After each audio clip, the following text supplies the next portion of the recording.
चीनू काला। हमें से कुछ लोग बड़े ही प्रिविलेज्ड होते हैं। हमारा बचपन आराम से खेलते कूदते, पढ़ते लिखते, नई कहानियां गढ़ते, अपने सपने देखने में बीतता है। गौरतलब है कि दुनिया में ये भी कई बच्चों के नसीब में नहीं होता। चीनू काला भी उन्हीं में से एक है। सिर्फ 15 साल की उम्र में चीनू ने मुंबई स्थित घर छोड़ दिया। वजह थी परिवार में अनबन। उनके पास कपड़ों का एक बैग और जेब में सिर्फ 300 रुपए थे।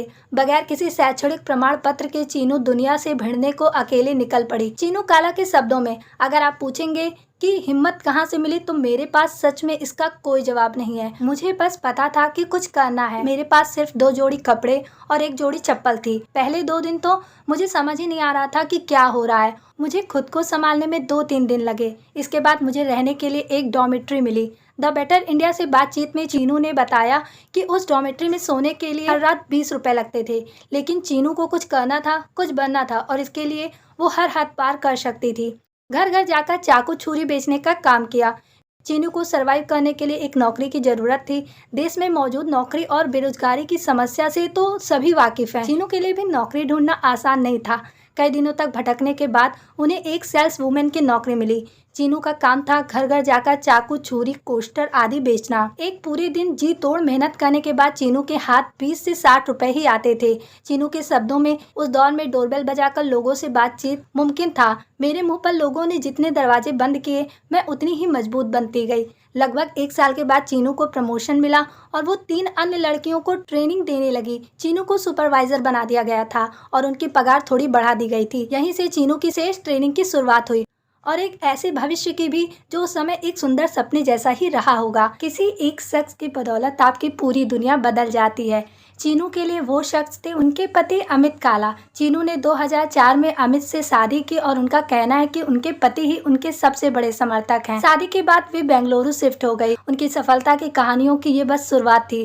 बेंगलुरु शिफ्ट होने के बाद 2 साल बाद दोस्तों के कहने पर उन्होंने 2007 में ग्लैड रेक्स मिसेस इंडिया प्रतियोगिता में हिस्सा लिया। चीनू इस प्रतियोगिता के टॉप 10 फाइनलिस्ट में से एक थी, लेकिन अभी तो किस्मत ने बस एक करवट ली थी। प्रतियोगिता की वजह से चीनू पर बहुत से लोगों की नजर पड़ी। ब्यूटी पेजेंट के साथ उनके पास कई अवसर आने लगे। चीनू के शब्दों में, मुझे फैशन बेहद पसंद था, लेकिन मेरे पास खुद पर खर्च करने के लिए पैसे नहीं थे। यूं खोली पहली कंपनी। ब्यूटी पेजेंट के बाद चीनू ने मॉडलिंग शुरू की।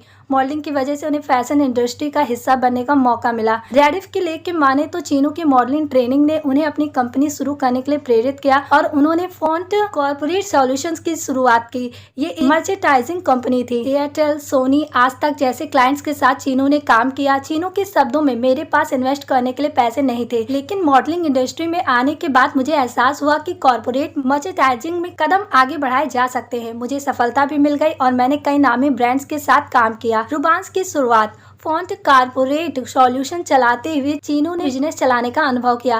कंज्यूमर की मांगे पूरी करते हुए उन्हें एहसास हुआ कि इंडियन ज्वेलरी इंडस्ट्री में बहुत स्कोप है।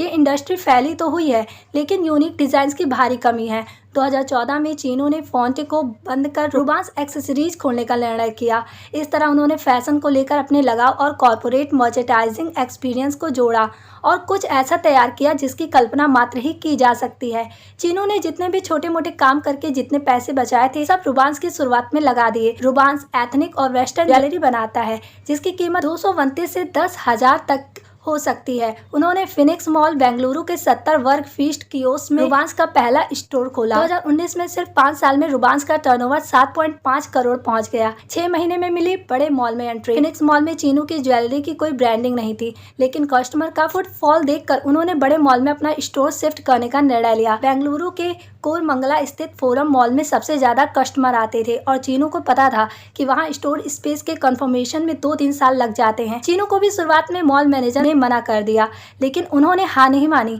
चीनू को यहाँ स्पेस मिलने में 6 महीने लग गए। यहाँ स्थानीय शिल्पकारों को मौका दिया जाता है। नेफ्ट ग्रेजुएट्स को भी ज्वेलरी डिजाइन करने के लिए रखा जाता है। रुबांस ब्रेसलेट, हार, झुमके, माथ पट्टी, मांग टीका, रिंग्स जैसी कई चीजें बनाता है। रुबांस ने अब बेंगलुरु, हैदराबाद, कोची समेत कई शहरों में स्टोर खुल चुके हैं। 2021 में बिजनेस वर्ल्ड मैगजीन ने चीनू को 40 अंडर 40 की सूची में शामिल किया।